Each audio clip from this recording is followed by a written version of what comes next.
Okay, folks, it's your buddy Mike Messier, Mike's Instant Movie Review. Just saw, just moments ago, get out of the theater. Quiet Place, Day One. So this is a prequel. This is a prequel to the first two movies that have come out. John Krasinski, our buddy Jim from The Office, who directed all these things, good for him. He's not in this one unless I forgot something. Lupita, I believe, wasn't she in the Black Panther movies and everything else? Very successful actress. Wasn't she in, was she the lady in Us? I'm sorry, I get everyone confused. Everyone's so famous, I can't remember everything that everybody does. So, I mean, I, for the most part, enjoyed this one. Thought it was good. I mean, I kind of went into this thing tonight. One person that I know saw the movie yesterday, which was Thursday, in some type of preview screening. And unfortunately for me, I really hate going into a theater, going into a movie with thoughts, like other people's thoughts. I try to avoid reviews like this one. I try to avoid video reviews or just word of mouth or Twitter fucks or whatever the hell else people have to give their goddamn opinion on before I see something. I want to be a blank slate, but this nice person, and it was kind of my fault because I know they'd seen the movie. So what I said to this individual was, hey, I'm going to go see that movie, tonight. We'll talk about it after I see it. Now, I guess what I didn't spell out in handwriting is, please don't give me your fucking opinion before I go see the movie, because I like to go in blank. I did not spell that out, and I forgot the rule of everything. You have to always spell things out for people, because this individual, who's a nice, fine person, proceeded to tell me that they didn't think the movie was that good. Well, then I kind of shut them off. I shut the conversation down. Tried not to be too abrupt about it, but it's like, but I forget, because most people don't give a shit. Most people, if they're going to go see a movie, they go, oh, I'm going to go see this fucking movie. Then some other asshole will say, oh, I saw it, it sucks. And the first individual asshole won't care that the first fucker or the second fucker said they didn't like the movie. They'll just go and see it anyway. I don't like to hear this back talk. I don't like to hear these opinions and viewpoints until after I've seen the movie and made my own opinion and viewpoint, okay? But I forgot most people aren't as in tune to the world as I am, the sorcery, whatever you want to call it, of the universe. I'm in touch. Most people are not. So anyway, also, I had some options tonight. I'm going to have to do the lights on and off, okay? Deal with it. I had some options tonight. Either I was going to see this in IMAX, but that probably would have cost me an hour of my life. And for various reasons, I was tired, okay? And I was just kind of like, I better see this movie now. And I got also with IMAX, for whatever the fuck reason, you don't get the recliner chairs in the IMAX auditoriums. So this auditorium, many seats were filled up, but I got a third row, and then when I got to my row, it was so close, and then I'm like, okay. So I sat back, and luckily for everyone, there wasn't anyone in this handicap section. I sat in the handicap section. There was no handicap people in the theater, in the auditorium. I always say the auditorium is the individual room for the screening, and the theater is the whole building. So in this auditorium, there was no handicap folks, no wheelchairs going on. So I had a nice kind of island to myself, and the screen wasn't bad, but I would suggest that if you do have the opportunity to see this one, this is probably a movie that will be enhanced by Dolby Digital screens or IMAX. So I didn't enjoy that situation. Now let's get to the main event, folks. I don't know how many screenwriters of you are out there, people that have investigated screenwriting. There's this famous screenwriting book by Blake Snyder titled Save the Cat. And I'll save you the $9 to buy the book. What is Save the Cat referring to? Basically, if you have a character in a script that's not particularly likable, at least not at first, before they do some great achievement. But you want to make this, unlikable character, if it happens to be your central character. If you want to make them likable, what you have them do is a little act of nobleness or bravery or kindness, i.e. saving a cat from a tree. And somewhere on YouTube land, there's a famous clip of this, of some Western movie. Clint Eastwood goes and, like, he's a bad guy, but he's like the central character type of deal, and he saves like a baby calf from drowning early in the movie. It's like one of the spaghetti westerns. And other films have done the save the cat routine in various ways, and basically you just show a little humanity, but it doesn't have to be to a cat or a dog, just something nice. An old person, help the old person cross the street, in any event. So in this one, we have our cancer ward in this hospital in the state of New York somewhere, outside of New York City. We meet Miss Lupita, whatever her character name is. She's suffering from cancer. She has this poem where she basically mocks all her fellow cancer patients. It seems like she has this kind of tingling sexual tension with one of the male nurses. But she's holding a cat the whole time. So she's a cat owner. She owns this cat.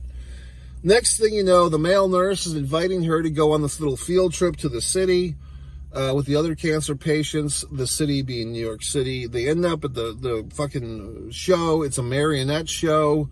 There's rows and rows of the cancer patients and other assorted people watching the show.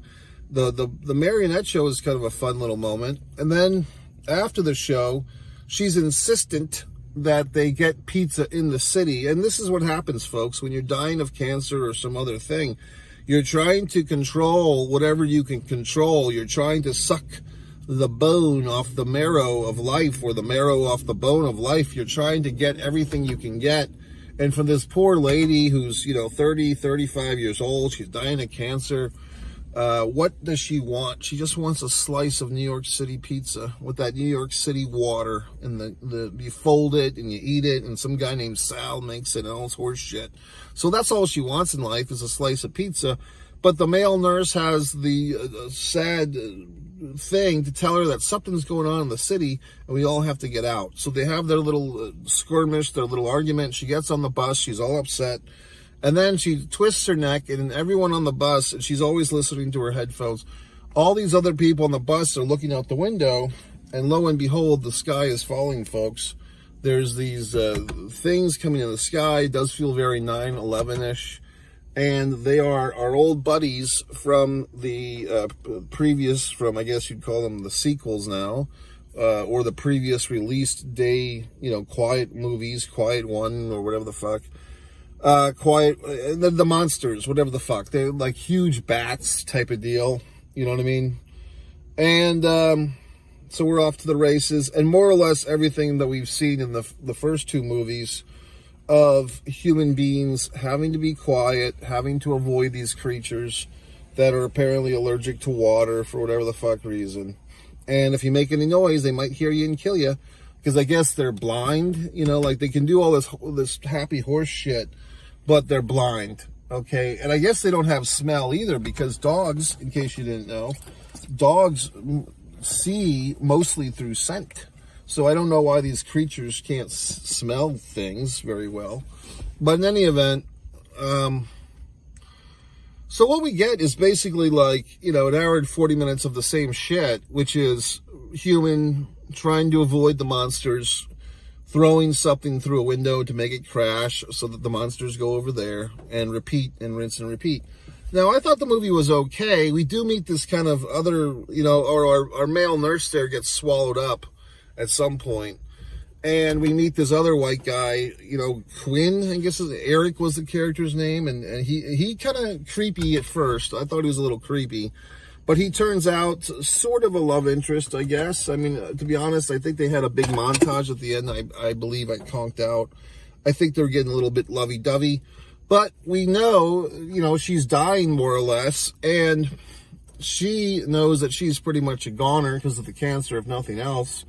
And now she can't get help with her cancer because there's no medical facilities. So she wants her boy Eric there to take the cat and hit the road and get on the boat. And I believe one of the characters on the boat is in the future, the Quiet Day movies we've already seen. So I think he's a bridge character, you might say. Here's the problem with this sequel. Now, I thought it was okay. I mean, I thought it was decent. Like I said, I had this whole big sacrifice because once I heard my initial friend there didn't particularly like this movie, I'm like, you know what? I bet this movie is going to get shitty reviews. Everyone's going to Twitter, fuck it, how shitty it is. Before I get exposed to all that, I want to see it. But orchestrating my time and all my, things, I said, okay, I'll go see this movie now just to get it, more or less to get it over with. And that way I don't have to worry about it if people shit all over it on social media all weekend. You know what I mean? Like, I'll just see it and I'll be done with it. And I'll do my little review and life goes on. So after the movie ended, and, if you've seen it by now, the movie ends and I'm like, okay, well, I guess that's a nice little wrap me up. Basically, she's happy because she's in Harlem. She got her slice of pizza. I don't know if she got a stack of white dick for the last time or whatever. And her cat's safe and she's going off. And now she's got the earphones in and she unplugs her boombox headset to basically commit suicide by Monster, allowing the monster to hear the music, and she goes out on her terms, okay? The house lights come up, the movie's ended, and I see these, people are filing out of the theater, and this teenager, it looks like a, teenager or someone in their 20s, says to their little miscreant friends, the person said, oh, the first one was way better than this one. Okay. So now now it's all revealed. Now it all makes sense. It's, Kevin Spacey without the allegations at the end of The Usual Suspects. Like, it's all coming to me, which is basically what's happened with this prequel here is we've kind of jumped the shark, the Happy Days Fonzie reference, where the Happy Days show started to decline. People are now seeing the Quiet, like the thing that I liked about A Quiet Place and also the Abigail, the first couple of, whatever the fuck movies, the ones with Abigail, you know what I mean? The Conjuring, that'd be a good one. The Conjuring, like what I first liked about those movies 10 years ago was, oh, these are kind of like cool horror movies that are not our typical Freddy Krueger or Michael Myers or whatever the fuck. But now they're becoming that, basically. Like now, okay, we go see A Quiet Place movie, and instead of like this family suspense, everyone's going to be quiet, all this horse shit, now it's just, shh, the monsters will get you, and it's like every other goddamn monster movie. It's like Jaws 4 or whatever the fuck. You know what I mean? Like, it's crossed from an interesting, unique story into now it's just repetitive. It's just the same old horse shit. And in this one, prequel, I think they really have the opportunity, and this is why I think people aren't liking this movie, at least, the one person I saw today and the one person tonight who made their statement. I think what's going on here is people are just like, you're not giving us any new revelation. Like this sequel or this prequel here, day one, we still don't know the origins of these fucking things. Unless I miss something, we don't know why these monsters are killing us, human beings, and why can't they see, and they have no personalities. That's the other thing. Like, at least with Jaws, it seemed like Jaws had a personality, and of course Michael Myers and Freddy Krueger and all those fucks, Jason, they all, Pinhead, they all have different personalities. With these, they're just bats. They're just scary bats that kill you. So there's no layer to that. So, I mean, they just come randomly and they look like the fucking alien from the Aliens movie, and then that's it. So, yes, the first one was great, the first movie. The second one was pretty damn good too, but now we're just in a spin cycle where it's like, are you just going to say day 55? And it's just another fucking person trying to survive these assholes? I mean, it's just becoming lazy. Sorry, Krasinski. Sorry, Jim. Go tell Pam to have another kid, because these movies aren't doing it for us anymore, okay? So 3 out of 5 stars. MikeMessier.com. One Mike Messier. Subscribe to Mike Messier One Mike Messier, one man in the camera films, one artist, Mike Messier, one pro wrestling and sports fan, MikeMessier.com.